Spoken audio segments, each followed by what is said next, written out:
Jo Hae membantah bahwa bukan itu maksudnya. Menurutnya, Kang Min-woo bahkan tidak belajar di sekolah itu, jadi Lee Mi-so seharusnya tidak ikut campur. Lee Mi-so menjawab bahwa murid pindahan itu adalah teman baik putranya.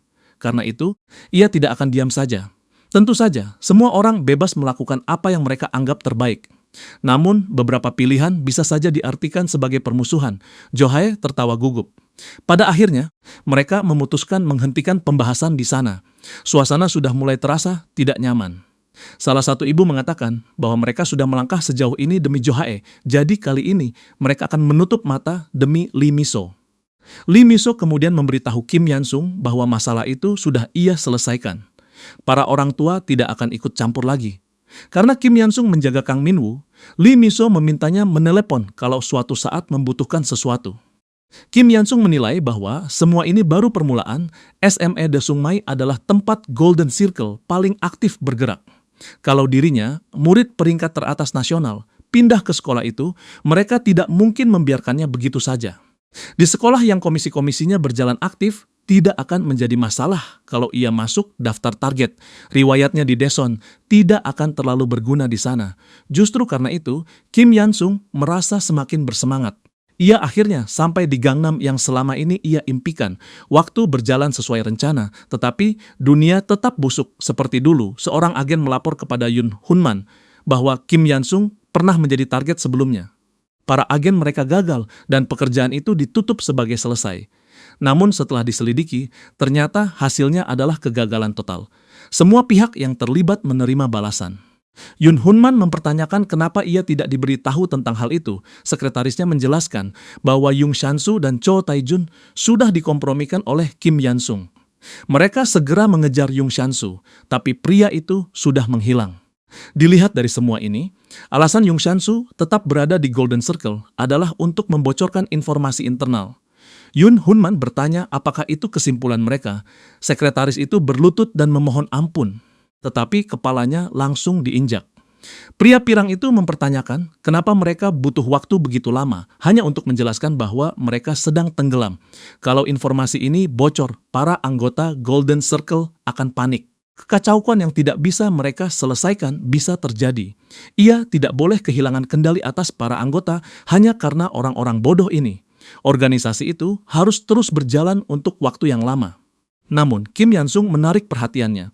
Anak itu bisa saja lulus di Daeson, tetapi ia justru datang ke Seoul. Itu berarti targetnya jelas Golden Circle. Ia mendekati mereka sambil mengetahui segalanya. Polisi, sistem peradilan, pers, dan politikus semuanya berlutut di hadapannya. Karena itu, Yoon Hunman memerintahkan agar 1 bulan setelah kelas dimulai, Kim Yan-sung harus dibereskan, apapun biayanya dalam sebuah rapat. Seorang pria lewat telepon memberikan ringkasan tentang target. Dilihat dari cara Kim Yan-sung menangani para agen mereka, ia menduga anak itu mengetahui keberadaan Golden Circle. Kim Yan-sung juga telah menyatukan semua sekolah di Daeson. Meski tidak sebagus Seoul, kekuatannya diperkirakan berada di antara rank A dan rank S. Kim Yan-sung bisa menciptakan semua masalah itu, karena kepala sekolah dan para guru mendukungnya.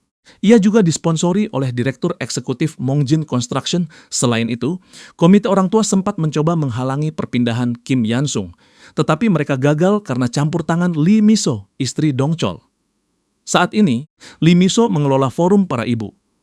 Pembicara itu percaya bahwa Lee Mi-so memiliki hubungan dengan Kim Yan-sung. Singkatnya, Kim Yan-sung datang ke Gangnam dengan sebuah tujuan.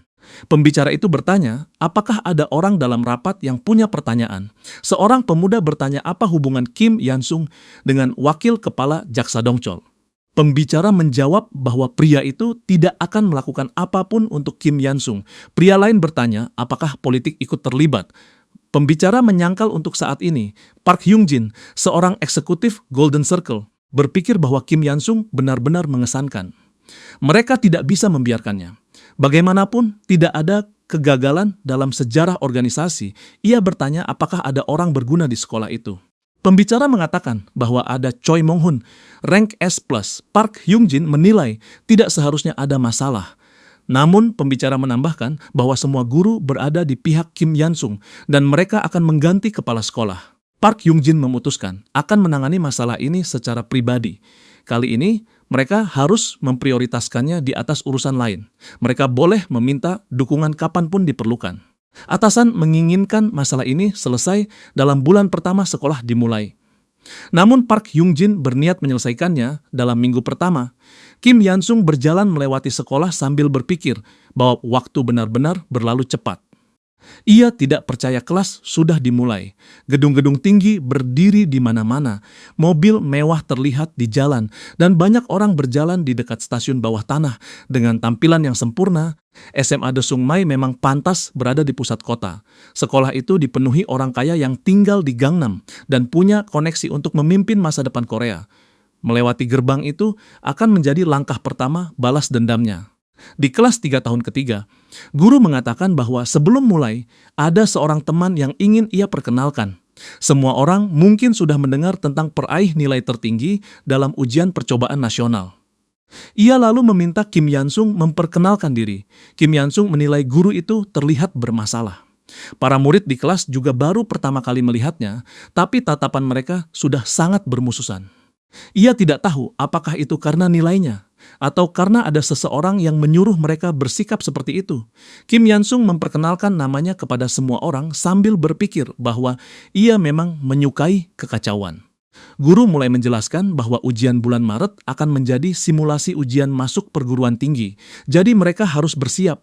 Mereka diminta fokus pada soal-soal tahun lalu. Namun, sesuatu menarik perhatiannya.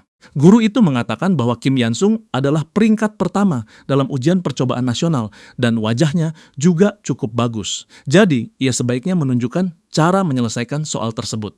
Kim Yansung tidak peduli pada perhatian seperti itu. Masalahnya, semua guru dimulai dari guru ini terlihat sangat berhati-hati. Seolah-olah mereka sedang mengatakan bahwa kehadiran Kim Yansung akan membuat nilai murid-murid mereka turun. Pikiran itu hampir membuat darahnya membeku. Tidak butuh waktu lama baginya untuk menghadapi kenyataan. Seorang siswa mengeluh bahwa semua ini omong kosong. Menurutnya, mereka harus memprotes peringkat pertama. Ini bukan kesalahan sekolah, masalahnya adalah murid pindahan itu.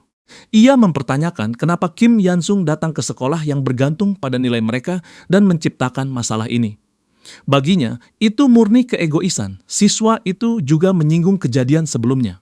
Saat guru meminta Kim Yansung menyelesaikan soal, Kim Yansung bangkit dengan penuh percaya diri. Tingkat kepercayaan dirinya benar-benar berbeda. Kim Yansung menilai mereka kelas rendah. Mereka tidak bisa melakukan apapun sesuka hati. Namun siswa itu menghantam meja dan bertanya apakah telinga Kim Yansung tersumbat. Ia ingin tahu apa yang sebenarnya dipikirkan Kim Yansung sampai pindah ke sekolah ini. Kim Yansung bertanya apakah ia punya kewajiban menjawab. Siswa itu kesal dan mengatakan bahwa semua orang terganggu karena Kim Yansung. Kalau Kim Yansung ingin bersikap seperti itu, baiklah. Ia akan menerima akibatnya. Setelah itu, siswa tersebut memukul wajahnya sendiri. Kim Yansung bertanya apa yang sedang ia lakukan. Siswa itu menjawab bahwa ia sedang menghancurkan Kim Yansung. Lalu siswa itu menjatuhkan diri berlutut dan berteriak bahwa murid baru memukulinya. Ia memohon bantuan. Sementara Kim Yansung menatap adegan itu dengan hina. Di ruang guru, Wangi mengatakan bahwa Kim Yansung memukul temannya agar diam dan ia bisa belajar. Kim Yansung membantah bahwa ia tidak melakukan itu. Guru menyuruhnya menjelaskan wajah temannya. Kim Yansung kembali mengulang bahwa ia tidak melakukan apapun. Wangi memanggil para saksi dan bertanya apakah Kim Yansung memukul Dongsu. Teman-temannya menjawab bahwa Kim Yansung memulai perkelahian dan memukul Dongsu secara sepihak. Mereka juga mengaku sudah banyak mendengar tentang dirinya. Di sekolah lamanya, Kim Yansung dikenal sebagai orang gila. Kim Yansung bertanya-tanya apakah mereka bagian dari Golden Circle atau hanya ingin menyingkirkannya. Apapun alasannya, ia sudah jatuh ke dalam perangkap pada hari pertama. Semua ini bahkan belum benar-benar dimulai. Ini menunjukkan bahwa Golden Circle sudah mengetahui keberadaannya, kebenaran yang ia sembunyikan, dan niatnya datang ke Seoul. Tidak ada cara untuk mengetahui pergerakan internal Golden Circle karena Yung Shan-su tidak ada di sini sekarang. Jadi ini adalah perang. Kim Yansung memperingatkan bahwa teman-teman Dongsu bukan saksi yang baik. Kalau ia bersalah, ia akan menerimanya. Namun guru mengatakan bahwa wajah murid itu sudah cukup menjadi bukti. Tetapi anak ini tetap berbohong. Guru itu lalu bertanya, siapa yang sedang Kim Yansung hubungi? Kim Yan-sung, menjawab bahwa ia menelepon polisi. Ada seseorang yang mencoba melakukan kekerasan sekolah di SMA Desungmai. Jadi polisi harus segera datang. Guru mempertanyakan apa yang ia lakukan. Kim Yan-sung mengatakan bahwa ia perlu memperjelas fakta agar masalah ini bisa diselesaikan dengan benar, dan di sanalah bukti yang ia cari muncul. Ia mengeluarkan sebuah pena. Kim Yan-sung adalah orang yang sangat berhati-hati. Sekaligus cukup meyakinkan seorang detektif, kemudian mengatakan bahwa ada seorang siswa yang mengancam akan memukul dirinya sendiri. Dunia benar-benar menjijikan. Ia bertanya apa yang sebenarnya dipikirkan Dong-su. Dong-su menjawab bahwa ia frustrasi setelah mendengar murid peringkat pertama pindah ke sekolah mereka. Detektif itu juga menyatakan bahwa guru salah karena tidak mendengar versi semua murid. Wangi mengaku kehilangan akal sehatnya. Detektif melanjutkan bahwa Kim Yan-sung pasti merasa sangat buruk. Apalagi ini hari pertamanya, seorang wanita mengatakan bahwa nilai bukan segalanya. Gangnam memang tempat di mana semua hal terjadi karena nilai. Jadi ia yakin tidak ada yang punya niat buruk. Ia menilai para senior hanya bertindak mengikuti perasaan mereka, dan guru mempercayai murid yang sudah ia kenal. Detektif mengatakan bahwa laporan sudah diajukan. Hyung-hee menjawab bahwa mereka seharusnya menghukum siswa itu, tetapi ada banyak hal yang sedang terjadi sekarang. Mereka biasanya tidak menerima murid pindahan, tetapi direktur bersikeras, dan mereka sedang sibuk dengan pemeriksaan internal. Jadi, ia meminta detektif memahami dan tidak terlalu keras pada anak-anak muda itu. Ia berjanji akan menjatuhkan tindakan disipliner yang cukup kuat agar para penindas bisa merenung. Detektif mengatakan bahwa jika pihak sekolah bersedia melakukan itu, Kim Yan-sung sebaiknya menerima permintaan maaf tulus dan membiarkan masalah ini selesai. Kim Yan-sung sadar ini adalah drama yang sudah dilatih dengan baik.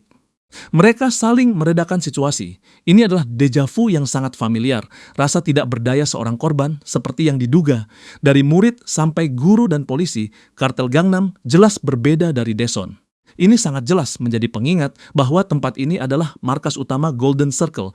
Kim Yan-sung mengatakan bahwa situasinya cukup aneh. Ia tidak pernah berkata akan memaafkan siapapun. Namun, polisi berbicara atas namanya, dan wakil kepala sekolah merundingkan kompromi dengan polisi, semua tertulis di mata mereka.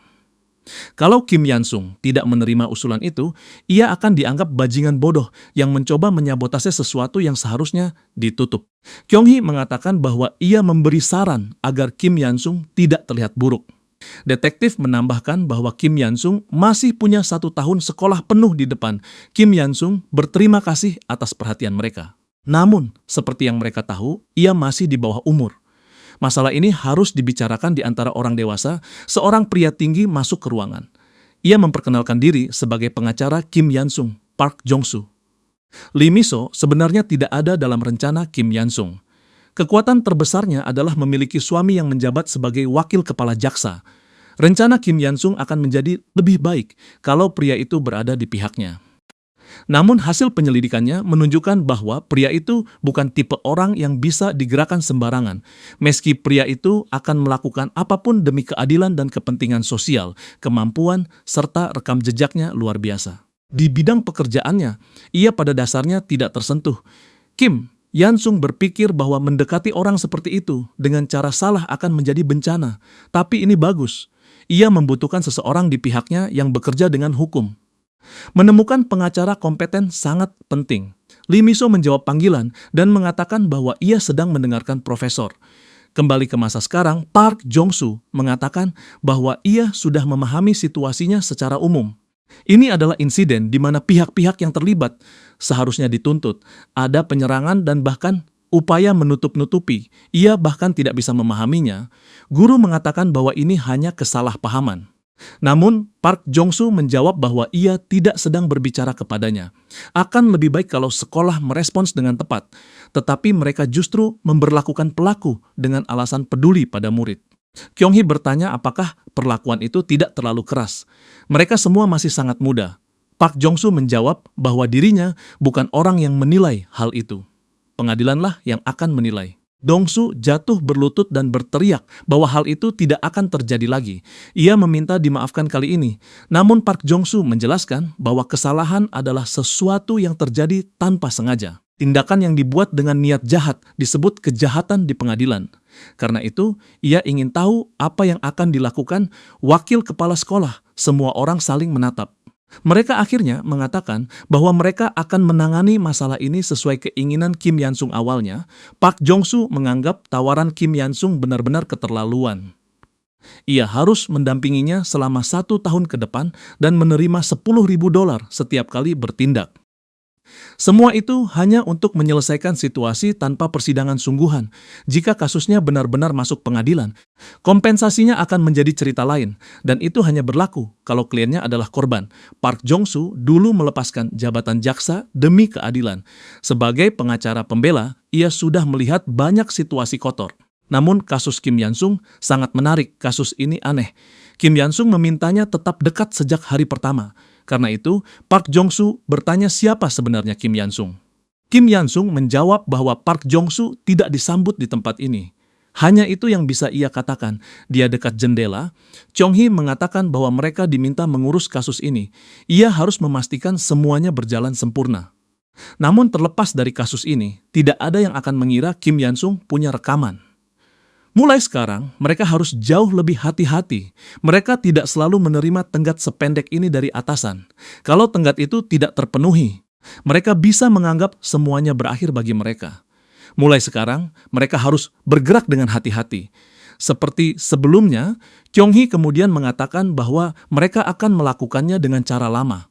Kim Yansung berpikir bahwa menyewa pengacara benar-benar membuahkan hasil. Pihak sekolah menangguhkan Dong-soo dan teman-temannya. Kim Yansung berubah dari orang yang dicurigai menjadi orang yang ingin dihindari. Terlepas dari niat Golden Circle, Kim Yansung akhirnya terisolasi secara alami. Ia memang tidak pernah berharap hidup di Seoul akan mudah. Dengan cara ini justru lebih baik. Reaksi berlebihan ini hanya semakin memperjelas bahwa kehadirannya mengguncang seluruh sekolah seorang berjalan melewatinya. Mereka mengatakan bahwa orang gila itu benar-benar sadar diri karena berani datang ke kantin saat makan siang. Orang itu bertanya apakah makanannya enak, lalu mengambil makanan dari piring Kim Yansung. Ia meminta mencicipinya. Kim Yansung berpikir bahwa orang yang ia tunggu akhirnya datang. Dia adalah Choi Mong-hun. Choi Mong-hun bertanya apakah itu alat perekam. Ia tidak peduli. Ia langsung masuk ke inti masalah. Kim Yansung tidak akan diperlakukan seperti manusia, dan itu semua berkat tingkahnya sendiri. Kalau Kim Yansung melakukan sesuatu karena marah atau frustrasi, para guru akan membuangnya tanpa ragu. Rekam jejak membanggakannya dari Daeson tidak akan berarti apa-apa. Namun, Choi Mong-hun mengatakan ini karena sesuatu yang menarik akan terjadi berkat Kim Yansung. Kalau Kim Yansung marah atau frustrasi, ia boleh menyerangnya. Choi Mong-hun akan menghajarnya sampai lantai bersih. Ia menyambut Kim Yansung ke kegilaan SMA Desung Mai. Seorang teman bertanya kepada Choi Mong-hun kenapa ia hanya memberi peringatan, bukan langsung menghabisi Kim Yansung. Padahal para guru juga mendukung mereka. Choi Mong-hun menjawab bahwa setelah membaca informasi dari Golden Circle, ia tahu bajingan itu tidak normal. Kim Yansung pernah menghadapi satu sekolah sendirian. Ia menghancurkan semua orang dan meninggalkan mereka dalam keadaan hancur. Ada yang dikirim ke pusat pembinaan remaja, ada yang dibuat seperti mayat hidup, dan salah satunya bahkan berasal dari Golden Circle. Anak itu benar-benar gila. Choi Mong-hun berpikir itulah alasan Golden Circle membayar 100 juta won. Kalau ia melakukan pekerjaannya dengan sempurna, ia mungkin mendapat bonus. Ia tidak bisa memperlakukan bajingan itu seperti orang bodoh.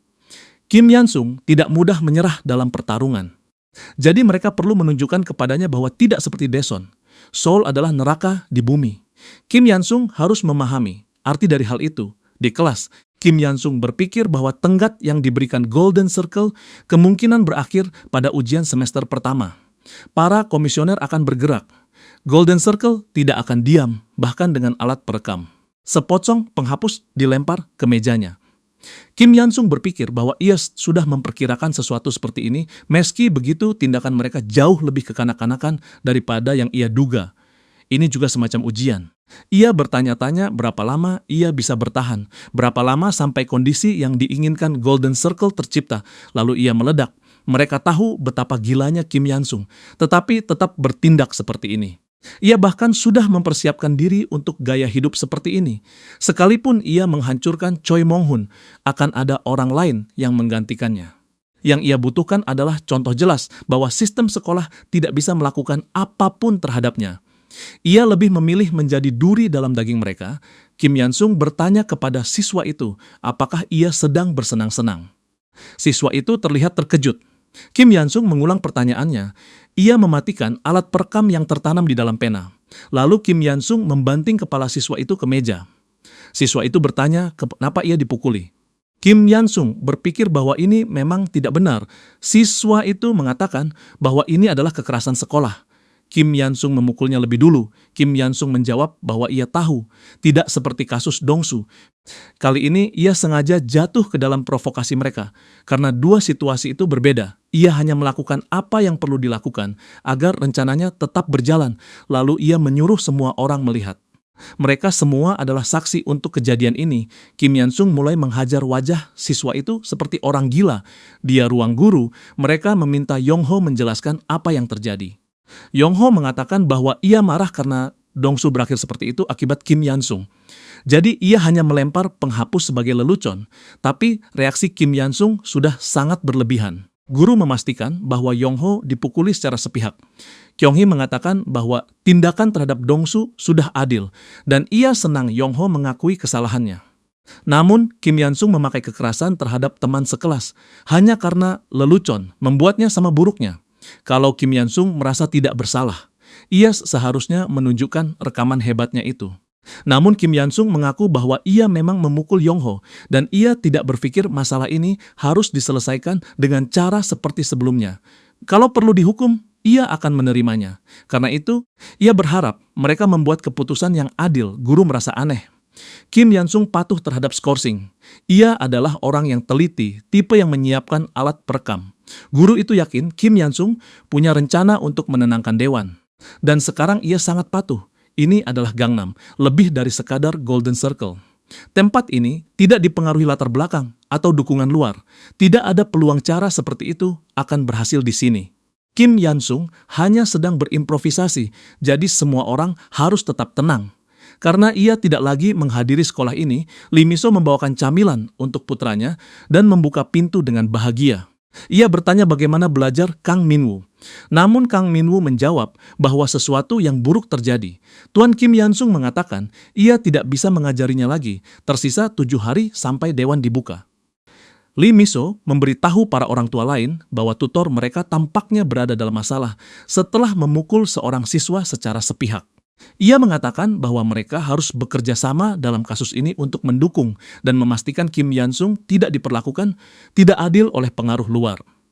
Kalau mereka menunjukkan ketulusan, mungkin Kim Yansung akan melanjutkan bimbingan belajar. Lee Mi-so kemudian berbicara dengan suaminya.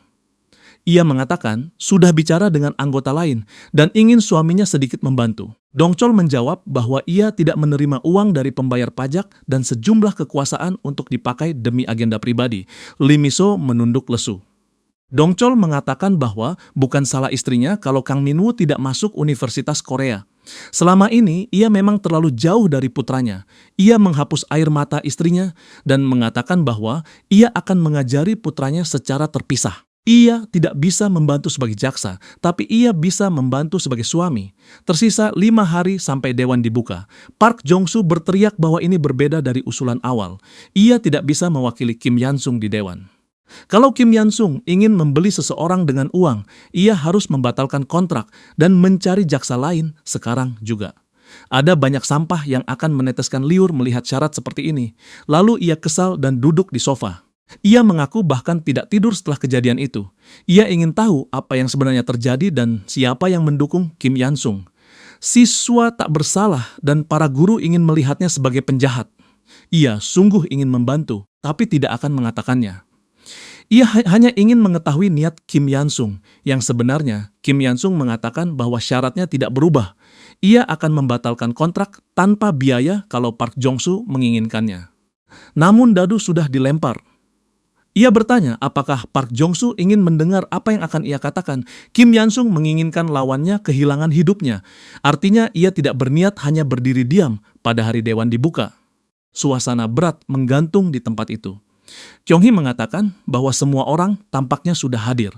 Dengan begitu, Dewan akan memulai pembahasan mengenai kasus kekerasan sekolah yang melibatkan Kim Yan-sung beberapa hari sebelumnya. Radio memutar siaran yang mengatakan bahwa para guru akan mencabik Kim Yan-sung secara kejam. Kim Yan-sung mengatakan bahwa itulah kelemahan Golden Circle. Penjelasan Kim Yan-sung cukup membuat Park Jong-soo terdiam. Kim Yan-sung adalah satu-satunya target yang tidak bisa disingkirkan Golden Circle. Park Jong-soo tidak bisa langsung menjawab. Menantang Golden Circle jelas hal yang buruk saat dulu ia menerima permintaan dari para korban. Permintaan itu selalu merupakan ekspresi rasa takut. Namun sekarang ia bertemu korban lain dari lingkaran itu. Park Jong-soo mengatakan bahwa ia sempat bertanya-tanya apakah ia membuat pilihan benar saat berhenti menjadi jaksa. Ia melawan korupsi para senior dan dikucilkan. Istrinya menceraikannya karena hal itu. Ia bertanya-tanya apa pilihan yang benar jika ia ingin menjadi ayah dan suami yang baik. Kalau ia menyingkirkan keyakinannya sendiri, semuanya akan sia-sia. Karena itu, ia mencari keadilan dan mengakui bahwa ia tidak melakukan kesalahan. Ia sudah melakukan yang terbaik untuk bertahan hidup. Kim Yan-sung memintanya agar tidak pergi dari dewan ini, kembali ke dewan. Guru mengatakan bahwa insiden itu terjadi karena Yong-ho bertindak kekanak-kanakan dan Kim Yan-sung membalas dengan kekerasan, tetapi reaksinya terlalu jauh. Karena insiden ini, Yong-ho mengalami kerusakan permanen. Semua orang terkejut. Menurut diagnosis, Yoo Yong-ho kehilangan 3 gigi. Ia bukan hanya mengalami dampak fisik, tetapi juga membutuhkan terapi. Ini adalah pernyataan dari orang tua murid SMA yang jelas menyatakan Kim Yan-sung harus dihukum. Kecenderungan melakukan kekerasan menjadi bukti keadaan yang menunjukkan kecenderungan kekerasan lain. Karena itu, mereka meminta tindakan disipliner berat. Lee Mi-so berpikir bahwa ia bahkan tidak bisa mencoba membantu Kim Yan-sung. Kyung-hee merasa semua berjalan seperti yang ia inginkan. Namun, Kim Yan-sung tetap tenang. Pengacara sebelumnya tidak ada di sini dan ketenangan itu terasa aneh. Ini mengkhawatirkan. Diagnosis, pernyataan, dan pengacara semuanya sudah direncanakan dengan sempurna. Mereka bertanya apa? Pembelaan Kim Yan-sung. Kim Yan-sung mengakui bahwa ia memukul Yong-ho. Tetapi ia tidak percaya Yong-ho mengalami kerusakan permanen. Detektif bertanya apakah ia mengatakan diagnosis itu salah. Kim Yan-sung membenarkan dengan 2 kecurigaan. Ia ingin tahu apakah gigi Yong-ho benar-benar tanggal. Yong-ho tidak menunjukkan hal itu saat insiden terjadi. Kedua, pernah ada waktu ketika sekolah mencurigainya karena tuduhan palsu Dong-soo. Kim Yan-sung hampir dihukum secara tidak adil tepat setelah pindah. Karena itu, Kim Yan-sung tidak akan pernah mempercayai hasil dari insiden ini. Sekolah menyalahgunakan tindakan tanpa penyelidikan, dan Yong-ho membuat laporan palsu. Detektif berdiri dan mengatakan bahwa itu terlalu banyak spekulasi. Guru mengatakan Kim Yan-sung seharusnya merasa menyesal atas tindakannya. Kyung-hee berpikir bahwa niat Kim Yan-sung hanyalah mengakui penyerangan. Baginya, Kim Yan-sung tetap tidak lebih dari sampah. Ia lalu menyatakan bahwa Kim Yan-sung jelas menunjukkan kekerasan dan tidak merenungkan perbuatannya. Dengan mempertimbangkan beberapa insiden, ia menyatakan bahwa siswa Kim Yan-sung dikeluarkan. Di tempat lain, seorang eksekutif berterima kasih kepada direktur atas tindakannya. Ia berhasil mengeluarkan Kim Yan-sung meski penuh risiko. Ia mengatakan akan memberikan hadiah untuk hasil tersebut. Sekarang perempuan itu lebih dari mampu menangani semua ini sebagai direktur. Perempuan itu merasa itu kabar baik. Berkat direktur bodoh sebelumnya, semuanya berjalan lancar. Kekuasaan sebagai direktur dengan dukungan Golden Circle membuat hidup terasa indah. Keesokan harinya, ia masuk ke kelas dan bertanya di mana bajingan itu. Apakah kata-katanya tidak berarti apa-apa? Kim Yan-sung sudah dikeluarkan, tetapi ia masih ada di kelas. Kim Yan-sung menjawab bahwa ia tidak punya alasan mengikuti keputusan itu. Direktur mengatakan bahwa seorang murid biasa tidak bisa menolak dengan begitu terang-terangan. Kim Yan-sung menyuruhnya mengambil dokumen itu dan membahas rinciannya dengan pengacaranya. Ia perlu bersiap untuk pelajaran. Perempuan itu kesal dan bertanya apa sebenarnya dokumen itu. Park Jong-soo menjelaskan bahwa hasil dewan kemarin memiliki banyak area yang bisa diperdebatkan. Mereka sudah mengajukan penangguhan pelaksanaan hanya untuk memperjelas apakah penangguhan diterima. Apapun yang mereka lakukan, kliennya tidak harus mendengarkan, bahkan jika itu adalah pengeluaran paksa untuk membawa kasus ini ke depan. Park Jong-soo akan memakai semua hal yang ia miliki. Setelah itu, kliennya akan sudah lulus. Jika itu terjadi, para bajingan yang menghubungi Golden Circle pasti panik. Kyung-hee berpikir bahwa menangguhkan tindakan disipliner adalah hal konyol. Daripada bicara omong kosong, mereka seharusnya berdoa agar rencananya tidak diketahui. Park Jong-soo mengatakan bahwa seberapa banyak pun uang yang mereka pakai di pengadilan, mereka tidak bisa mengeluarkan vonis sendiri. Kalau sudah ada preseden dan vonis tidak masuk akal dibuat, itu bisa membuat hakim dipecat. Ia lalu menunjukkan bukti. Bukti itu memperlihatkan seberapa sering Golden Circle memakai metode ini untuk menangguhkan tindakan disipliner. Park Jong-soo meletakkan dokumen di atas meja. Ia bertanya apa arti semua itu. Jika mereka ingin menolak penangguhan, maka mereka harus mengabaikan semua insiden Golden Circle. Di kehidupan sebelumnya, ada sebuah kasus. Seorang siswa pelaku dituduh membuat siswa lain mencoba mengakhiri hidupnya. Artikel koran menyatakan bahwa tindakan disipliner sudah diambil, tetapi pelaksanaannya ditangguhkan karena permintaan penangguhan. Jadi siswa itu tetap menghadiri kelas Kim Yan-sung berdamai dengan Park Jong-soo. Ia mempelajari strategi yang pernah dipakai Golden Circle. Kim Yan-sung mengatakan bahwa mereka akan terus melakukan hal ini. Ia akan memastikan mereka tidak bisa menyentuhnya lagi. Ia akan memakai metode kotor mereka sendiri. Kembali ke masa sekarang, Park Jong-soo bertanya apakah mereka tahu kesamaan semua orang di dokumen ini. Mereka semua adalah klien Golden Circle. Semua kasus ini memiliki permintaan penangguhan, dan mereka tetap lulus tanpa masalah. Kalau Golden Circle membuat masalah untuk kliennya, Park Jong-soo akan memakai setiap preseden di pengadilan. Ini akan memastikan tindakan yang memang menjadi haknya diambil. Kyung-hee berpikir bahwa Kim Yan-sung sudah gila. Mereka akan menyingkirkannya. Mengorbankan seorang hakim bukan masalah. Berani sekali ia menantang mereka tanpa apapun. Ia tidak akan bisa menyentuh klien mereka. Park Jong-soo mengatakan bahwa waktunya sangat tepat.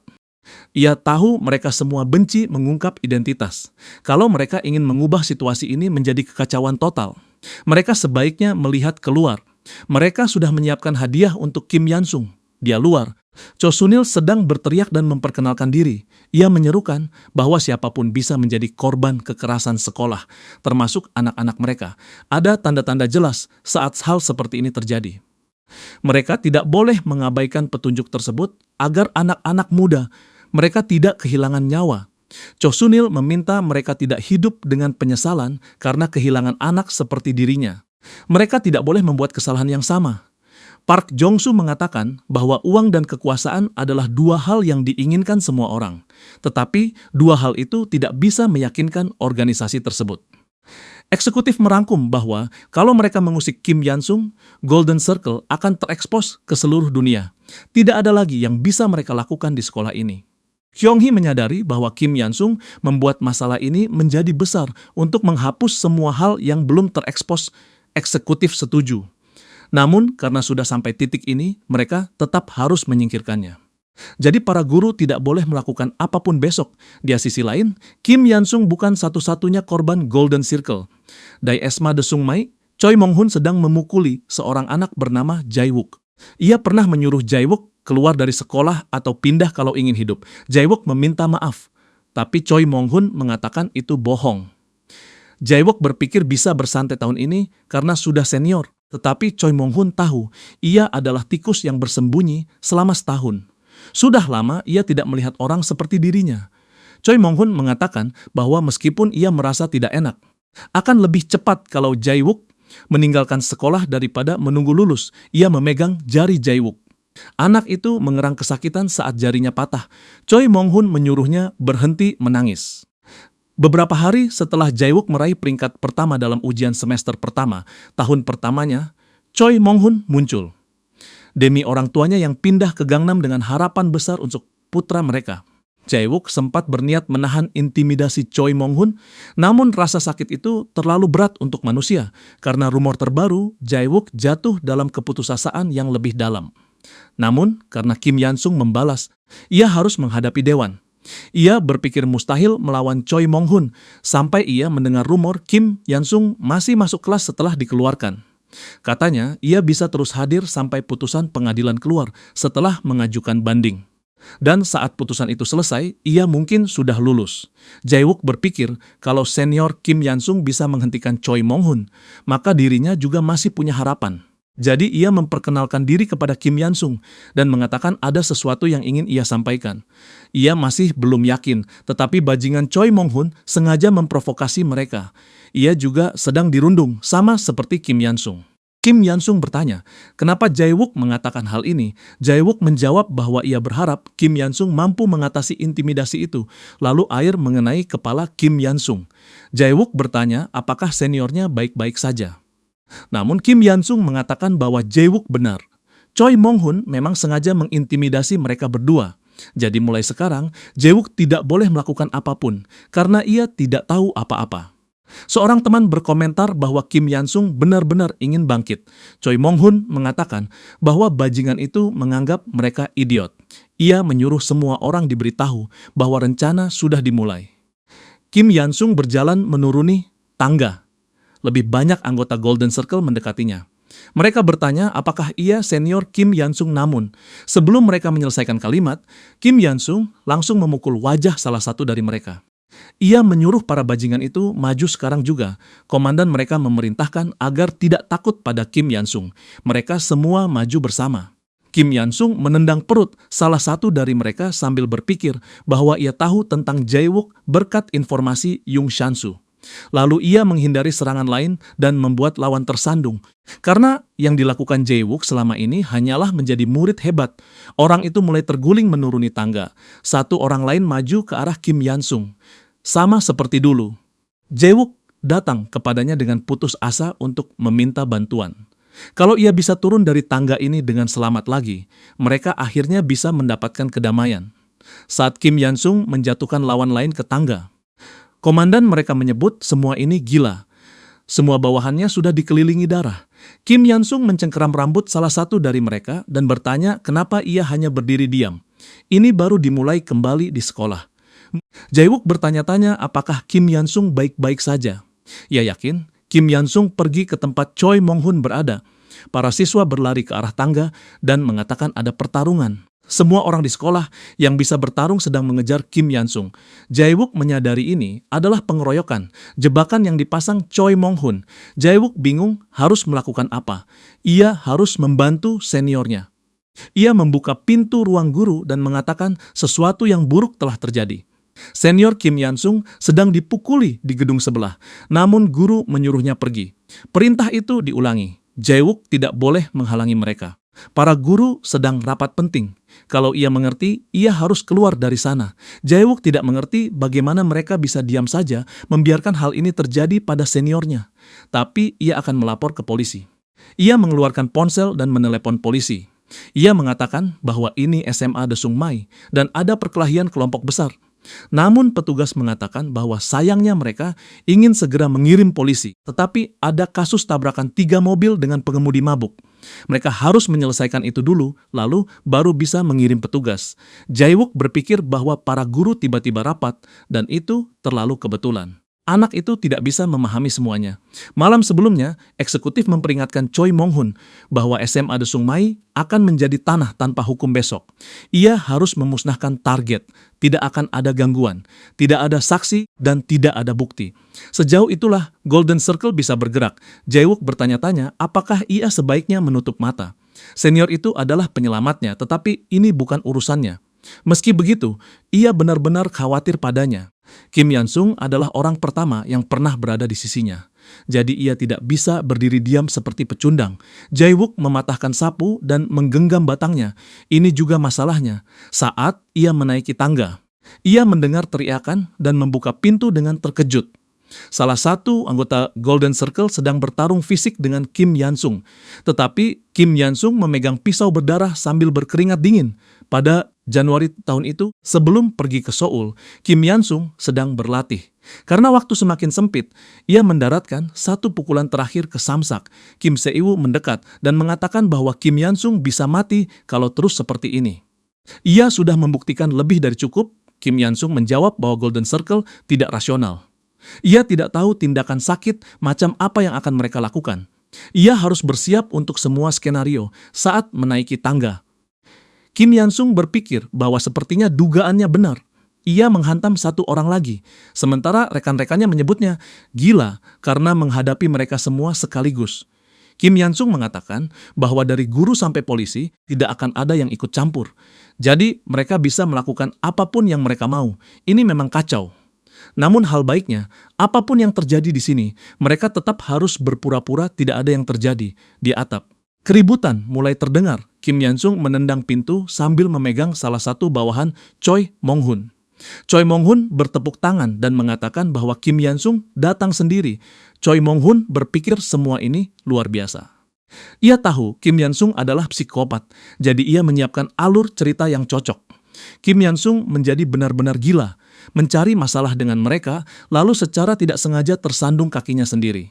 Polisi mungkin akan menyelidiki nanti, tetapi mereka akan mengatakan bahwa Kim Yansung adalah agresornya. Hasilnya sudah jelas, ia akan dianggap sebagai pelaku sekaligus korban. Akhir yang ambigu. Choi Mong-hun bertanya apakah itu tidak sempurna. Kim Yansung setuju. Ia mengatakan bahwa pada akhirnya seseorang tetap akan kehilangan nyawa. Keduanya maju saling menyerang dengan senyum di wajah mereka di ruang kepala sekolah. Seorang guru bertanya apakah benar tidak apa-apa melakukan ini. Kyung-hee menjawab tidak ada jalan lain. Mereka sekarang berada di perahu Golden Circle. Organisasi itu bahkan punya anggota di kepolisian, pengadilan, dan politik. Mereka bisa menangani apapun yang terjadi. Guru itu bertanya bagaimana kalau semuanya salah. Direktur mengatakan bahwa Choi Mong-hun bukan satu-satunya rank S di sekolah ini. Mereka sebaiknya memikirkan alasan untuk pembersihan nanti. Kim Yansung terkena pukulan dan tersandung mundur. Ia berpikir bajingan itu memukulnya lagi. Seharusnya ia bisa menghindar, tetapi kecepatan reaksinya mulai melambat. Ia kelelahan, namun itu tidak mengubah apapun. Pertarungan ini tidak adil sejak awal. Ia tamat kalau tidak menang.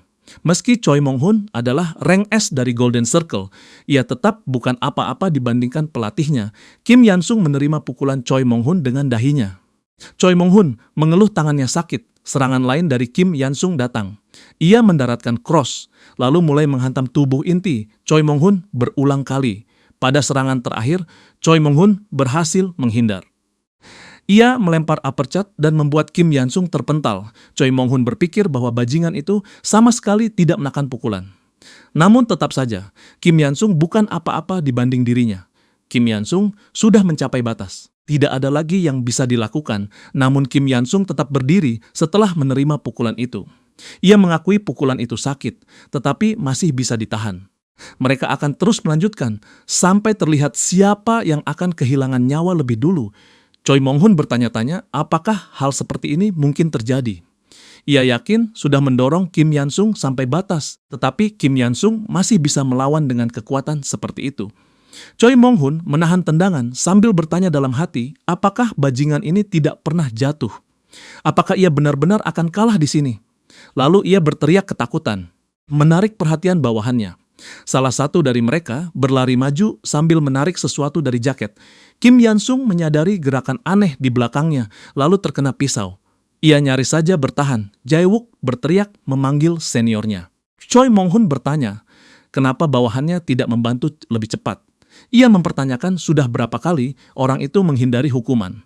Orang-orang yang siap masuk penjara memang sangat bisa diandalkan. Namun pria yang memegang pisau itu berteriak kepada Choi Mong-hun agar segera menghabisi Kim Yansung. Menurutnya, orang ini benar-benar psikopat. Kim Yansung menyebut, pria itu pasti sampah yang menjadi rank S. Setelah melakukan semua hal kejam itu, rank S itu berpikir bahwa bajingan ini hampir terkena pisau tapi bahkan tidak gemetar. Ia adalah orang yang sebaiknya dibiarkan saja. Kim Yansung mendaratkan serangan lutut ke kepalanya. Lalu ia kembali bersiap untuk bertarung. Sekali lagi, ia bertanya, apakah hanya itu yang mereka punya menurutnya? Fakta bahwa mereka berakhir seperti ini adalah kesalahan orang dewasa, termasuk para guru. Saat orang dewasa menelantarkan anak-anak, mereka menghancurkan mereka. Guru bertanya apa yang ada di tangga dan apa yang sebenarnya mereka lakukan.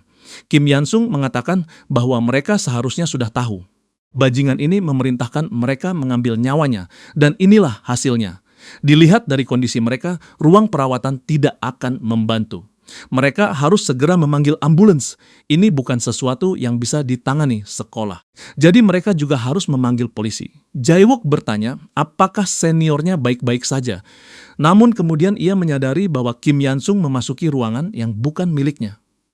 Kim Yan-sung mengatakan bahwa seolah mengirim puluhan orang belum cukup, mereka bahkan memakai pisau, tetapi polisi tidak mau datang. Ambulans mematikan sirene mereka. Mereka membawa orang-orang ini pergi secara diam-diam. Kim Yan-sung bertanya menurut Jae-wook, apa alasan semua ini? Jae-wook bertanya bagaimana ia bisa tahu. Kim Yan-sung mengatakan bahwa semua ini karena Golden Circle. Jae-wook pergi ke sana dan membuat permintaan. Kim Yan-sung mencengkeram baju Jae-wook dan bertanya apakah itu benar. Di teras, Kyung-hee menyuruh semua orang mendengarkan. Mereka harus melaporkan insiden ini sebagai perkelahian sederhana antar siswa. Penggunaan pisau harus diabaikan. Guru bertanya apakah mereka benar-benar bisa melakukan itu. Namun kepala sekolah mengatakan bahwa kalau mereka membiarkan semuanya seperti sekarang, mereka semua tamat. Mereka mengubah sekolah menjadi tanah tanpa hukum hanya untuk menangani Kim Yan-sung. Namun Kim Yan-sung memakai kesempatan ini untuk membalikan semuanya. Bukti tersebar di seluruh sekolah. Mereka tidak bisa memanipulasi pernyataan begitu banyak saksi. Kim Yan-sung akan memakai pengacaranya atau organisasi pribadi kalau keadaan memburuk. Mereka semua akan dimintai pertanggungjawaban. Guru meminta maaf. Kyung-hee mengingatkan mereka untuk mengingat ini. Sesuai rencana, mereka sedang berada dalam rapat penting. Karena itulah mereka terlambat bertindak. Ia yakin sudah mengurus semuanya. Namun rasa tidak nyaman terus tumbuh. Tiba-tiba, ia mengingat apa yang ia lupakan. Ia menyuruh guru segera turun ke bawah. Ia berteriak agar mereka mengejar Mong Su-chan. Kim Yan-sung menjelaskan bahwa Mong Su-chan punya nilai luar biasa dan bisa masuk universitas manapun yang ia inginkan. Jadi kenapa Kim Yan-sung harus memukul orang seperti dia? Mong Su-chan tidak suka melihat Jae-wook. Murid yang bukan dari Gangnam dan tidak mengikuti les privat selalu berada di peringkat pertama. Karena itu, ia memakai metode menarik, yaitu Golden Circle. Golden Circle adalah organisasi yang menerima uang untuk memukuli murid sampai mereka menyerah. Begitulah nilai Jae-wook mulai turun. Begitulah paradoks perundungan dimulai. Jae-wook bertanya apa hubungan semua itu dengan kejadian ini. Jae-wook menyimpulkan bahwa berdasarkan logika itu, seseorang menyewa kelompok ini untuk memukulinya. Kim Yan-sung menjawab bahwa pasti ada murid yang skeptis. Ia akan menunjukkan buktinya, belum sampai 5 menit sejak ia sampai di sini. Ia bertanya-tanya apa yang akan dilakukan para guru sekarang. Mereka tidak mengangkat satu jari pun saat Kim Yan-sung melawan Choi Mong-hun. Namun sekarang, ia sudah memukul Mong Su-chan. Guru membuka pintu tepat setelah itu dan menyuruh Kim Yan-sung berhenti sekarang. Namun suasana di ruangan itu aneh. Pada momen seperti ini, guru itu perlu bersikap tegas. Ia mendekat dan bertanya, kenapa Kim Yan-sung mencari masalah dengan murid tidak bersalah? Jae-wook berdiri di depan. Guru mengabaikan Jae-wook, maka Jae-wook berteriak lagi. Ia mengatakan bahwa guru itu menyuruhnya pergi saat mereka sedang rapat. Namun sekarang, guru itu datang ke sini dan meminta mereka berhenti. Kim Yan-sung mengatakan bahwa guru itu mengabaikan seniornya, tapi berlari hanya karena orang itu sedikit dipukuli. Semua seperti yang ia katakan. Mereka dibayar oleh Golden Circle. Guru mengatakan bahwa ia tidak tahu apa yang Kim Yan-sung bicarakan. Kim Yan-sung harus tenang. Dan mereka bisa bicara nanti. Kemudian, eksekutif bertanya, apakah mereka gagal? Kepala sekolah bertanya, apakah ia tahu seberapa buruk situasinya? Untungnya, mereka berhasil mencegah situasi meningkat. Jadi, eksekutif itu harus mengurus pembersihan. Eksekutif berpikir bahwa perempuan itu hanya mencoba melepaskan diri dari tanggung jawab. Tapi ia harus membersihkan kekacauan ini terlebih dahulu. Artinya, mereka tidak bisa menangani masalah ini hanya dengan murid SMA. Ia bertanya-tanya apa yang harus dilakukan.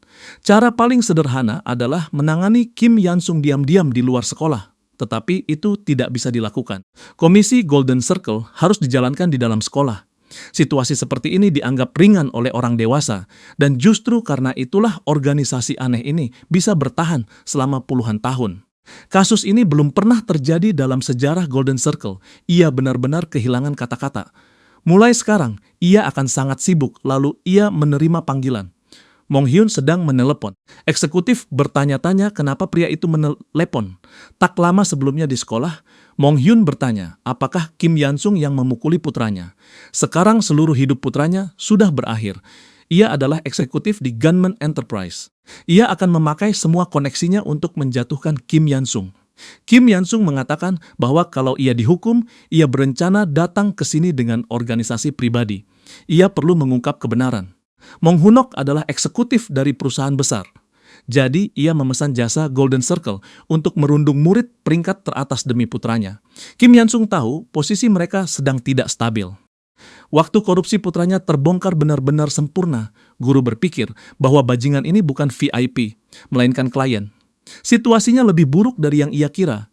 Kim Yansung bertanya, apakah mereka pikir tidak ada yang tahu?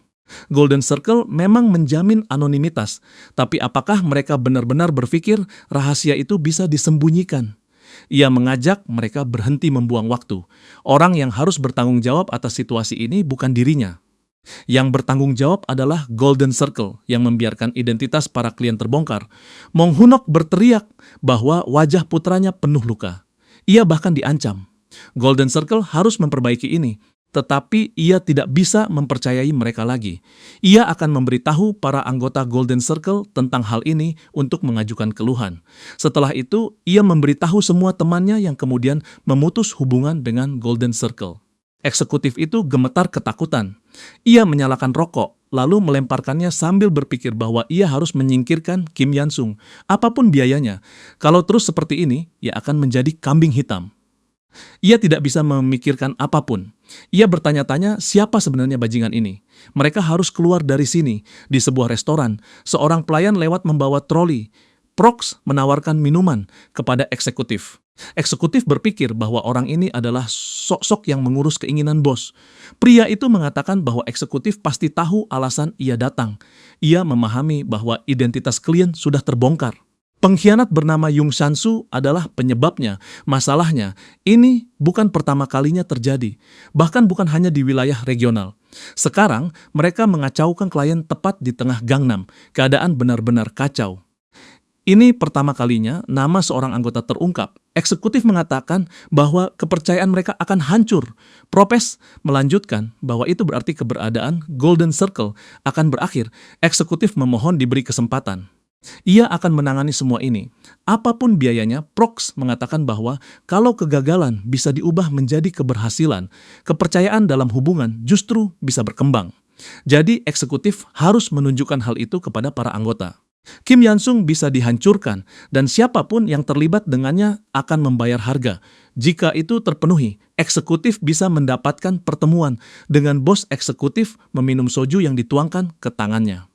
Ia meminta agar tidak khawatir, ia akan berhasil. Kim Yansung berpikir bahwa dirinya tidak mendapatkan apapun dari semua ini. Tetapi hal yang sama berlaku untuk Golden Circle. Ia masih menjadi duri di sisi mereka.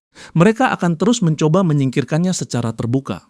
Untuk mencapai itu, mereka akan mengerahkan pembantu, tenaga, dan menghabiskan dana berharga sampai sebuah titik lemah muncul. Itulah kesempatannya. Kim Yansung masih bisa bertindak sebagai umpan. Ada dua hal penting yang akan datang. Pertama, akhir semester pertama yang akan membuat mereka mempertaruhkan segalanya untuk menyingkirkannya. Pelayan berjalan lewat dengan troli. Eksekutif memegang es dan menjawab telepon. Ia membersihkan luka bakarnya. Ia memerintahkan agar siapapun yang tersedia dihubungi. Mulai sekarang, mereka akan melakukan pembersihan di Daeson. Itulah hal penting kedua. Di luar sekolah Daeson, seorang agen mengatakan bahwa ia datang ke sini karena orang gila itu. Namun, Kim Yansung mencari masalah dengan orang yang salah. Apapun yang ia coba lakukan, ia tidak akan bisa melindungi orang-orangnya sendirian. Lalu seorang polisi mengetuk pintu mobil dan bertanya dengan sopan. Ia ingin tahu kenapa pria itu berhenti di depan gerbang begitu lama. Pria itu menjawab bahwa ia akan pergi sekarang. Ia hanya sedang menerima telepon. Ia pikir aturan parkir di sana lebih ketat daripada di Seoul. Polisi itu menyuruhnya menunggu dan meminta melihat identitasnya. Ia menerima laporan tentang seseorang yang menargetkan murid di area ini. Sebagai tindakan pencegahan, ia sedang berpatroli saat jam masuk dan pulang sekolah. Ia tidak mengatakan pria itu bersalah. Ini hanya prosedur standar. Pria itu menyerahkan kartu identitasnya dan polisi berterima kasih. Namanya Yung Ki-ho dan ia datang dari Seoul untuk urusan bisnis. Polisi itu mengatakan ia pasti sibuk, tetapi sebagai tindakan pencegahan, ia harus berhati-hati selama di Daeson. Polisi berencana mengambil tindakan ketat untuk mencegah masalah. Yung Ki-ho berpikir bahwa bajingan ini pasti sudah tahu kenapa ia datang. Hari pertama saja sudah sangat buruk, polisi itu pasti sudah memperhatikan. Ada lelaki tua bernama Kim Hunene yang tinggal di sini. Yung Ki-ho harus memahami area ini dulu. Ia tidak boleh membiarkan hari pertama terbuang sia-sia. Yung Ki-ho menyalakan rokok dan merasa lebih baik. Ia berpikir seharusnya ia mencabut mata polisi itu. Namun Kim Se-woo muncul dan bertanya apakah ia sedang merokok. Yung Ki-ho bertanya apakah ada masalah. Bayang-ho mengatakan bahwa merokok dilarang di tempat itu. Rekannya yang lain menambahkan bahwa kalau Yung Ki-ho tidak berhenti merokok, mereka harus menghentikannya. Yung Ki-ho bertanya siapa mereka, pikir diri mereka. Namun Kim Se-woo mematikan rokok itu dan mengatakan bahwa mereka adalah Dewan Pemuda. Yung Ki-ho seharusnya merokok di area yang ditentukan. Anggota Golden Circle itu mengeluh bahwa ia memang sudah kesal dan mereka hanya anak-anak ia menyerang Kim Se-woo. Namun Kim Se-woo menghindar dengan sangat mudah dan menendang kepala Ki-ho. Kim Se-woo mengatakan bahwa seseorang seharusnya mendengarkan saat diajak bicara. Bayang-ho menambahkan bahwa kalau Yung Ki-ho merencanakan sesuatu, ia pasti akan melihat mereka setiap kali melakukannya. Mereka mulai memukulinya sementara kamera keamanan merekam semua kejadian. Yung Ki-ho berteriak menyebut mereka bajingan. Polisi memanggil mereka. Yung Ki-ho bertanya apakah salah merokok di gang. Apakah itu harus diselesaikan dengan kekerasan? Ia juga meminta polisi memeriksa rekaman kamera untuk melihat apa yang terjadi. Yung Ki-ho berpikir mereka sudah tamat. Mereka sebaiknya membawa pengacara mahal karena mereka tidak bisa melakukan apapun sesuka hati. Namun polisi memanggilnya dengan nama Tuan Yung Ki-ho. Ki-ho terkejut karena polisi itu mengetahui namanya. Polisi melanjutkan bahwa Yung Ki-ho berada di gerbang SMA Sains dan di apartemen Sancheon, tempat Kim Hyun-jin belajar dan tinggal. Kamera itu juga tidak berfungsi. Selain itu, alasan para siswa menghentikannya adalah karena ia mencoba menyerbu rumah seseorang. Ini adalah bukti bahwa ia melakukan pelanggaran masuk. Dewan Pemuda akan bertindak sebagai saksi. Jadi Yung Ki-ho sebaiknya mencari pengacara yang sangat mahal. Yung Ki-ho berteriak bahwa mereka bajingan. Polisi tidak bisa memalsukan bukti seperti itu. Namun polisi mengatakan mereka bisa. Yung Ki-ho seharusnya sudah memahami situasinya hanya dengan membaca keadaan.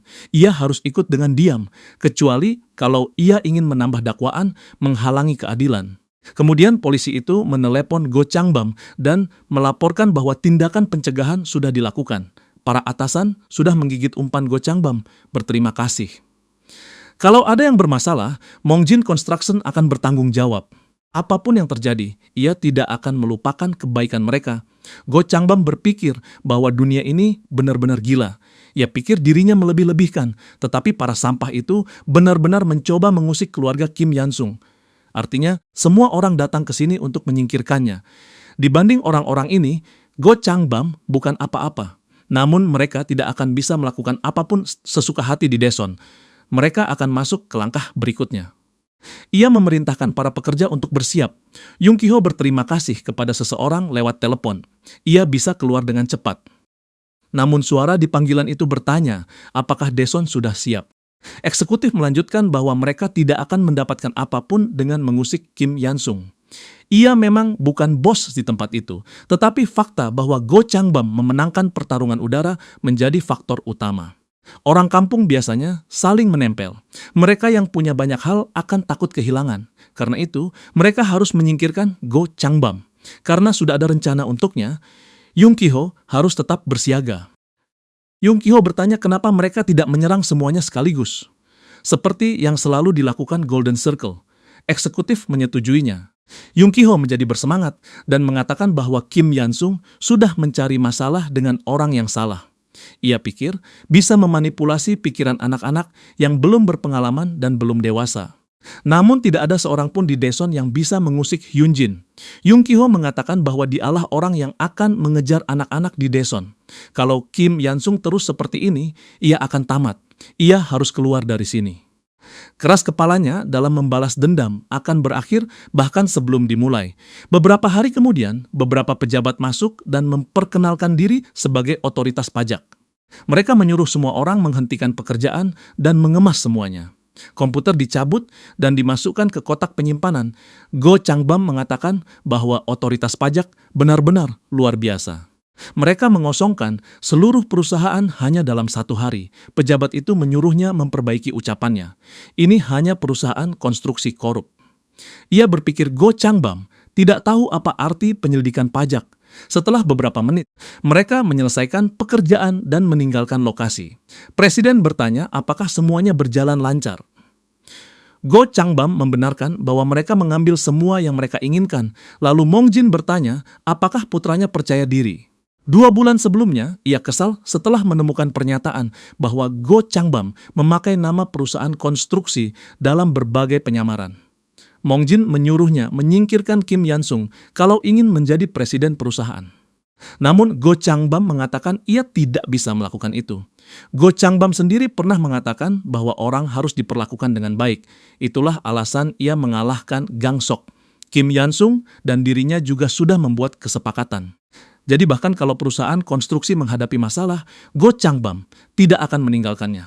Ia mengatakan bahwa kata-kata ayahnya sudah ia ukir sampai ke tulang. Bagus juga ini terjadi karena ia belum menjadi presiden perusahaan. Ia bisa dipecat kapan saja dan dengan cara ini ia akan menguji kemampuannya sendiri. Go Changbam membungkuk dan mengatakan bahwa kalau kesombongannya berdampak buruk pada perusahaan, ia akan bertanggung jawab penuh. Mong Jin mengatakan bahwa ia masih melihat putranya sebagai anak yang belum dewasa. Ia meminta maaf, tetapi sebagai seorang pria, Go Changbam harus siap. Namun ini terlalu berbahaya. Ini bukan perkara menyerah pada jabatan. Ia harus meninggalkan segalanya. Mong Jin menambahkan bahwa orang berharga bisa digantikan. Go Changbam tidak perlu melindungi mereka. Go Changbam memanggil ayahnya. Ia mengatakan bahwa sebagai pengusaha, ia menunjukkan rasa hormat, tetapi ia bukan presiden perusahaan yang akan memperlakukan orang berdasarkan keyakinan semata. Ini adalah hidup yang ia pilih, dan inilah jenis presiden perusahaan yang ingin ia capai. Mong Jin mengatakan bahwa dulu ada perusahaan konstruksi yang lebih sukses daripada mereka, tetapi jatuh hanya dengan audit pajak sederhana. Mereka tidak mampu menangani miliaran biaya. Perusahaan konstruksi yang ia dirikan juga tidak bersih. Mereka bergerak lebih jauh daripada yang lain tanpa kalah sedikit pun. Saat audit pajak dimulai, sudah jelas fondasi Mong Jin akan terguncang. Dan kalau Go Changbam ingin melindungi perusahaan, ia akan melempar semua umpan yang mungkin. Bahkan jika umpan itu adalah putranya sendiri. Pejabat pajak mengatakan bahwa mereka tidak perlu khawatir tentang perusahaan konstruksi. Area mereka memang dikelola buruk, tetapi mereka tetap salah satu yang terbaik dan tidak akan jatuh dengan mudah. Jadi Golden Circle perlu memutuskan skala balas dendam mereka. Apakah mereka akan berhenti dengan peringatan sederhana atau ingin menghancurkan Go Changbam juga? Eksekutif mengatakan bahwa ia akan menelepon nanti, karena untuk seorang murid SMA, Go Changbam bertahan sangat baik melawan Golden Circle. Kim Yansung yang ditinggalkan Go Changbam bukan apa-apa. Karena semuanya sudah direncanakan, mereka harus mulai menekan Go Changbam. Namun eksekutif itu bertanya-tanya, kenapa Son Yong-chong, salah satu eksekutif tertinggi Golden Circle, menelepon eksekutif menjawab. Son Yong-chong menyuruhnya menghentikan semua yang sedang dilakukan sekarang juga. Ia harus menghentikan audit pajak Mong Jin Construction segera. Park Hyung-jin berpikir bahwa Son Yong-chong merasa dirinya hebat hanya karena punya posisi tinggi. Ia tidak akan pernah kehilangan kesempatan ini. Ia meminta maaf, tetapi mengatakan bahwa ini adalah perintah khusus dari atasan. Kalau Son Yong-chong punya masalah, ia sebaiknya bicara dengan bos. Namun Son Yong-chong memperingatkan bahwa Mong Jin Construction adalah bom waktu. Dia rumah Kim Yansung membalut perban di tangannya. Ia berpikir bahwa ia terlalu banyak berlatih dan beruntung sarafnya tidak rusak. Namun ia harus lebih rajin dengan tangan ini, karena ia akan membutuhkan tangan-tangan ini untuk menjatuhkan Golden Circle. Sudah jelas Golden Circle mengejar orang-orangnya. Namun itu tidak masalah, ia sudah menyiapkan langkah pengamanan untuk keluarganya. Tapi bukan hanya itu. Orang-orang yang membantunya, terutama Go Changbam, juga adalah umpan. Mereka punya banyak hal untuk kehilangan. Kalau Golden Circle ingin menghancurkan korporasi, audit pajak adalah metode yang sah. Bagi Golden Circle, ini bukan apa-apa. Masalah sebenarnya adalah serangan balik mustahil dilakukan. Berbulan-bulan sebelumnya, Kim Yansung menyuruh Go Changbam melakukan semua yang ia katakan. Go Changbam sempat menyebut audit pajak, tetapi Kim Yansung cepat mengganti topik. Kim Yansung menyerahkan sebuah USB kepadanya. Ia menjelaskan bahwa benda itu berisi informasi tentang atasan Golden Circle. Go Changbam harus mengirim uang kepada mereka atas nama Mong Jin. Kalau mereka menerima uang itu, mereka akan menjadi kaki tangan. Otoritas pajak yang menghancurkan perusahaan konstruksi akan mengubah ini menjadi skema untuk menyeret mereka jatuh juga. Kalau mereka ingin selamat, mereka tidak punya pilihan selain memperlihatkan diri. Mereka akan melindungi Mong Jin hanya untuk menemukan para tikus. Kim Yansung bertanya, apakah Go Changbam tidak bersemangat mengetahui siapa mereka dan menemukan seberapa kuat para bos Golden Circle sebenarnya. Kim Yansung menyebarkan informasi tentang orang-orang yang membuat kesepakatan dengan pejabat tinggi. Setelah Go Changbam dekat dengan Kim Pan-ho, ia menggunakan racun dalam bentuk uang. Dari luar, nilai Go Changbam meningkat. Semua orang berpikir mereka belum menerima balasan apapun. Namun, hari ketika perusahaan konstruksi menjalani audit akhirnya tiba. Go Changbam menghubungi seseorang dan bertanya bagaimana mereka bisa menghentikan orang-orang yang bekerja di pemerintahan, karena ia akan jatuh atas semua kesalahannya. Namun sebelum itu terjadi, menarik beberapa tali akan menjaga hubungan mereka tetap sehat. Ia menekan orang-orang yang dicurigai sebagai anggota tingkat tinggi dengan tenggat waktu. Ia mengatakan bahwa ia mempercayai Kim Yansung dan tahu rencananya akan berhasil. Ini bukan sekadar kepercayaan dirinya. Karena peningkatan kontrak, persaingan juga ikut naik. Kalau mereka tidak tertangkap, perusahaan konstruksi akan mencapai posisi yang lebih tinggi. 1 tahun terakhir cukup untuk mengubah Go Changbam menjadi pengusaha sukses. Beberapa hari kemudian, nomor tidak dikenal menghubungi Go Changbam. Ia menjawab sebagai direktur Mong Jin Construction. Park Hyung-jin menyarankan mereka bertemu. Dia sebuah kedai kopi, eksekutif itu mengatakan ia tahu situasinya dan langsung masuk ke inti. Ia menyuruh Go Changbam meninggalkan Mong Jin Construction. Kalau tetap maju, tidak banyak yang bisa ia lakukan. Go Changbam mengatakan bahwa ini pertama kalinya mereka bertemu, tapi orang itu sudah bicara omong kosong. Ia juga tidak bisa melakukan apapun terhadap audit. Go Changbam bertanya dalam hati, apakah anak ini tahu kenapa ia memilih kedai kopi ini? Namun tidak ada jawaban. Ia menjelaskan bahwa disinilah ia pertama kali bertemu Kim Yansung. Anak itu tidak terlihat seperti murid SMA yang hanya memikirkan perempuan. Kim Yansung tidak terlihat peduli, sekalipun ia kehilangan nyawa di tempat itu. Go Changbam tidak bisa memahami alasannya. Namun setelah melihatnya, ia tahu orang di hadapannya ini menyedihkan, dengan keserakahan dan kedengkian yang hampir menetes dari dahinya. Park Hyung-jin mengatakan bahwa kalau Go Changbam menolak usulannya, perusahaan konstruksi akan bangkrut. Go Changbam berteriak bahwa bajingan yang menghasilkan uang dari anak-anak berani mengancamnya. Ia akan menyeretnya jatuh bersama. Selain itu, mereka berada di wilayahnya. Go Changbam mencengkeram kerah Park Hyung-jin. Lalu ia melemparkannya ke meja dengan seluruh kekuatan. Orang-orang mulai pergi sambil berbisik agar tidak ikut campur.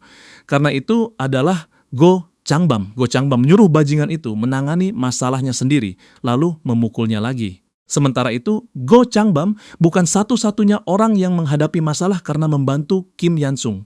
Seseorang mendaftarkan keluhan terhadap Park Jong-soo. Pengacara itu menutup telepon sambil mengeluh tentang para bajingan itu. Ia berpikir bahwa ia melakukan konsultasi dengan tulus. Masalah mungkin saja muncul, tetapi semua masalah muncul bersamaan. Bukan hal normal.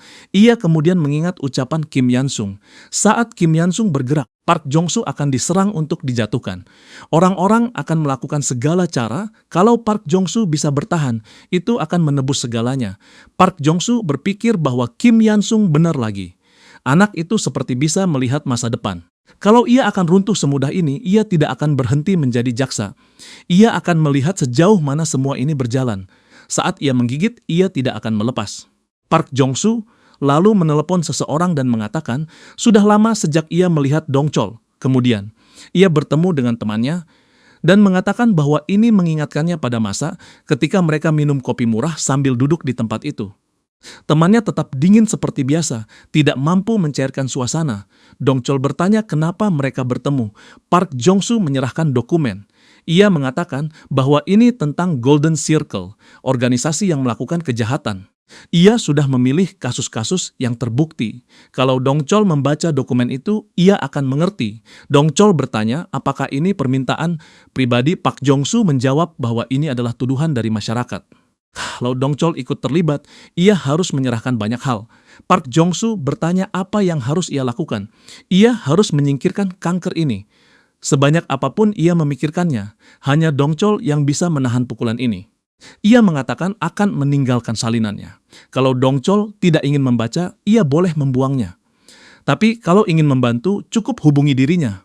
Park Jong-soo menambahkan bahwa kliennya adalah korban Golden Circle. Namanya Kim Yan-sung. Dong Chol berdiri sambil meminum kopinya. Ia berpikir bahwa ia pernah mendengar tentang Golden Circle sebelumnya. Ia tidak tahu persis organisasi seperti apa mereka. Jumlah laporan terus bertambah, tetapi kemungkinan itu hanya puncak gunung es. Namun Park Jong-soo memberikan informasi sedetail itu secara pribadi. Ini berarti Korea benar-benar korup. Selain itu, Kim Yan-sung adalah tutor Kang Min-woo, putranya.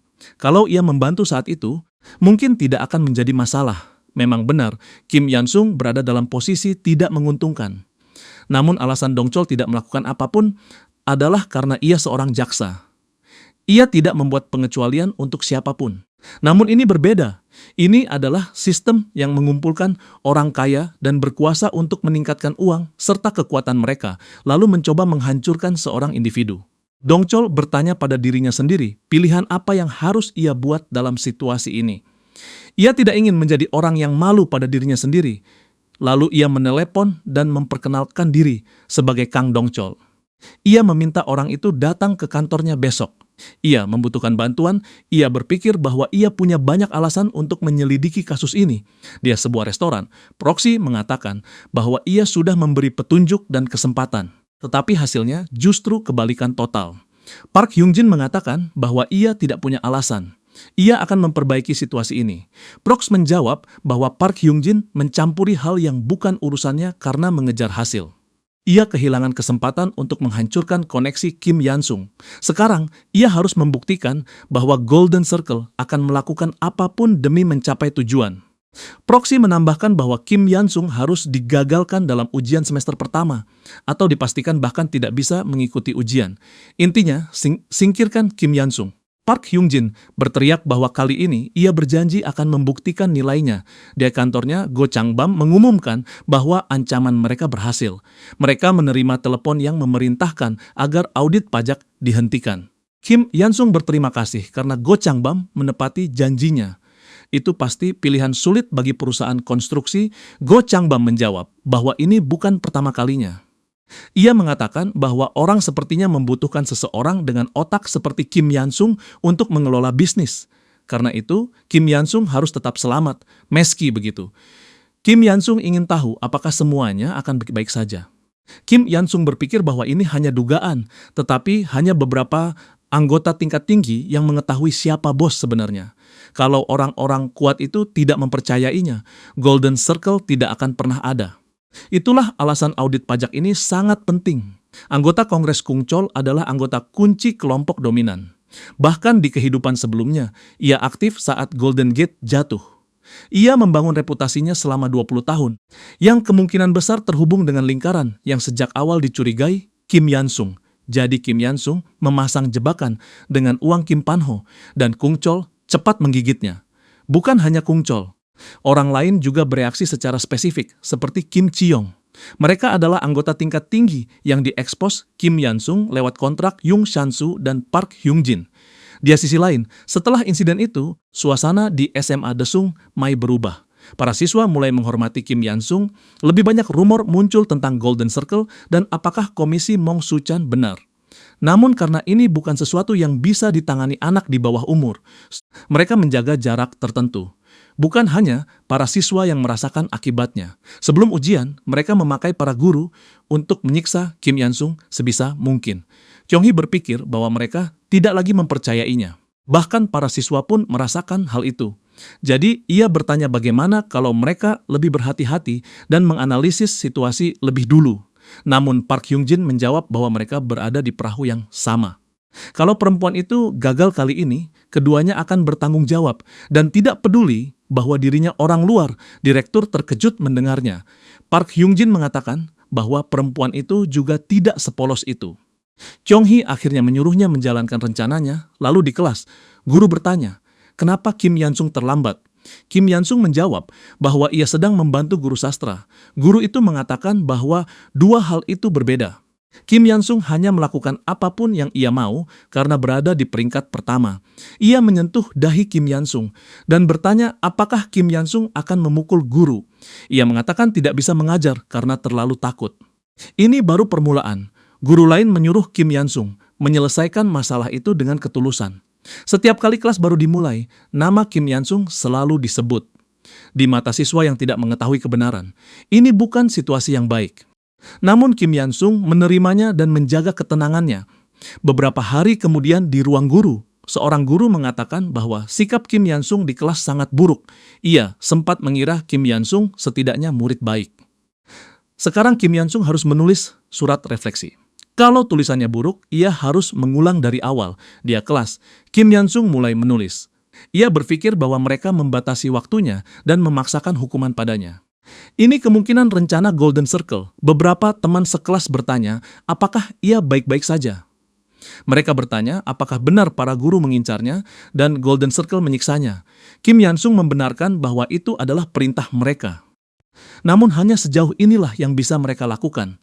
Seberapa kuat pun para bajingan itu, mereka tidak bisa melakukan banyak hal di dalam sekolah. Jadi para siswa tidak perlu takut. Pihak yang paling banyak kehilangan adalah para guru dan Golden Circle.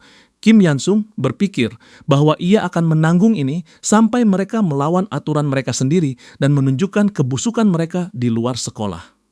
Ia menyelesaikan surat refleksinya dan menyerahkannya kepada guru. Guru itu berpikir akan melihat berapa lama Kim Yansung bertahan. Bagaimanapun, ia masih hanya seorang siswa.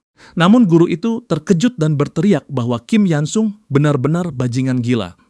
Ia bertanya apakah ini yang disebut surat refleksi. Teks itu mengatakan bahwa para guru memiliki sumber pendapatan lain dan itu adalah korupsi. Kim Yansung bertanya bagaimana Golden Circle akan bereaksi kalau korupsi guru itu terbongkar. Akan menjadi eksperimen menyenangkan untuk melihat apakah mereka akan mengambil risiko kehilangan kendali atas situasi demi nyawa guru itu atau justru membuangnya. Jadi guru itu lebih baik bersiap. Surat refleksi Kim Yansung sempurna untuk mengikat simpul akhir. Ia yakin dinas pendidikan sudah menerima laporan seperti dugaan. Guru itu langsung berlari keluar. Kim Yansung berpikir bahwa mereka bahkan gagal mengejar orang-orang mereka sendiri. Golden Circle perlu memuaskan kliennya agar bertahan, namun mereka tidak bisa menghentikan satu siswa. Keruntuhan mereka hanya masalah waktu.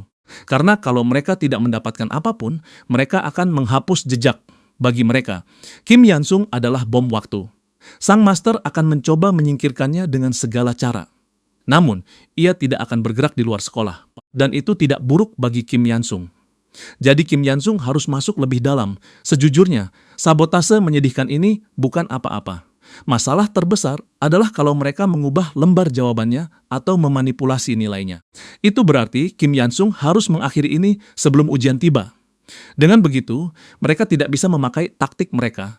Wangi akan berbicara dengan Kyung-hee tentang surat refleksi itu. Lalu, Kyung-hee akan meminta Park Hyung-jin menanganinya. Namun berkat strategi Kim Yansung, semua itu akan berakhir di sini.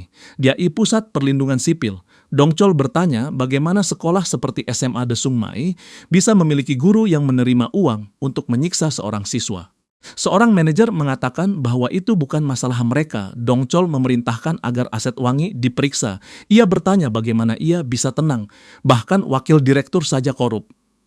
Ada kasus di mana orang tua memakai absensi dan pulang lebih awal, dan itu bahkan melibatkan transaksi.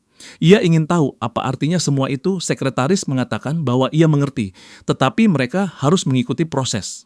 Dongchol berteriak bahwa saat itu terjadi, semuanya sudah terlambat. Sementara mereka mengulur waktu, putranya menderita kekerasan sekolah. Ia membenci semua ini. Peran Dinas Pendidikan Korea Selatan sudah jelas. Mereka harus menyelidiki kasus ini. Manajer itu berpikir dirinya bisa gila karena kelompok sipil ini. Ia bertanya-tanya bagaimana Jung Han News mengetahui masalah ini. Dong Chol berpikir bahwa ia datang ke sini setelah mendapatkan informasi dari Kim Yansung. Bahkan Jung Han, yang dikenal karena keandalannya, hadir. Ini berarti Kim Yansung punya lebih banyak orang yang mendukungnya. Beberapa hari sebelumnya, Kim Yansung meminta sang deputi menggunakan kekuatannya. Ia merenungkan bahwa ia sudah menemukan anggota tingkat tinggi, termasuk Cha Yong. Ia bahkan menemukan pemimpin Golden Circle secara khusus. Kung Chol adalah orang yang paling ingin ia hancurkan.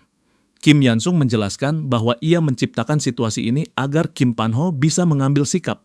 Kalau masalah ini diselesaikan, tidak akan sulit bagi Kim Pan-ho menjadi kandidat presiden. Kim Pan-ho merasa ini menyenangkan.